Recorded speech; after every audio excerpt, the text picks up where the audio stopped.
Hi, I'm Gina Marken, owner of Sound Benefit Administration.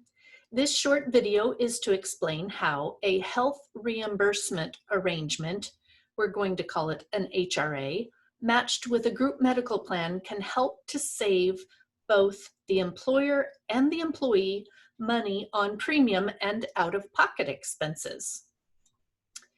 Group medical premiums are skyrocketing year after year. The amount employers can afford gets pushed to its limit. Employees having mortgage-sized deductions to pay for their portion of medical insurance premiums, while simultaneously paying higher and higher out-of-pocket expenses. Everyone wants to control costs while offering an attractive benefit package. A possible solution? A traditional HRA. Here's a little traditional HRA 101. An HRA is an employer-funded mini group medical plan. It is also employer-designed. It can reimburse just one medical expense, such as part of the medical deductible. It can reimburse more than one type of expense, such as prescription copays, deductible expenses, and coinsurance expenses. Perhaps your medical plan only offers 10 visits in a calendar year to see the chiropractor, and you want to provide a beefier chiro benefit to your employees. A traditional HRA to the rescue. Nevertheless, a deductible reimbursement HRA is the most common kind of HRA. I like to say this type of plan says to the employee, "Hey employee, you meet the first whatever of the deductible and we'll pay the next whatever of it." Here's an illustration. In this example, the medical deductible was increased to $3,500, twice as much for family coverage. The employee is asked to pay only $1,500 of the deductible, and the employer promises to pay anything over $1,500 and as much as $2,000, twice as much for family. Two thoughts about plan design here. It's a choice whether to reimburse covered family members' deductible, and covering 100% of the $1,500 is also a choice. Some employers may say, we'll reimburse 80% of the medical deductible expenses over $1,500 because it matches the coinsurance percentage. Again, it's the employer's choice in plan design. Only one caveat: it must be the same for all employees. You cannot reimburse special people more than rank and file employees. There are IRS non-discrimination tests to consider. Imagine how much the employer would pay for a $1,500 premium. How much would employees have deducted from pay for spouse and child coverage on a $1,500 deductible plan? Now imagine the premium saved on a $3,500 medical deductible plan. We at Sound Benefit Administration have reconciled hundreds of HRA plans after they were closed. It turns out that utilization is typically between 7 and 15%. The highest utilization I've ever witnessed was 21% because 5 babies were born to an employer in 1 year. That's a medical deductible reimbursement for both mommy and baby.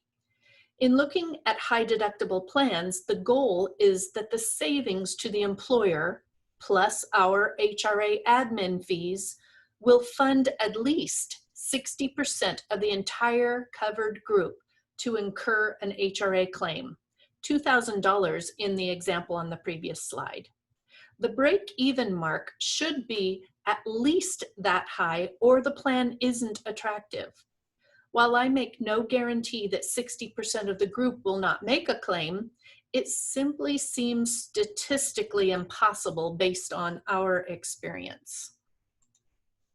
Traditional HRAs are ideal for companies who want to lower premiums, but not at the expense of the employee and out-of-pocket expenses.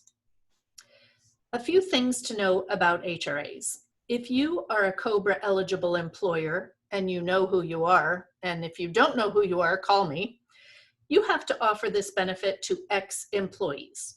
While that may not seem attractive, it comes at a cost. Ex-employees are required to pay the entire medical premium themselves in order to stay on your medical plan. You would expect them to pay a premium to stay on this traditional mini HRA medical plan, wouldn't you?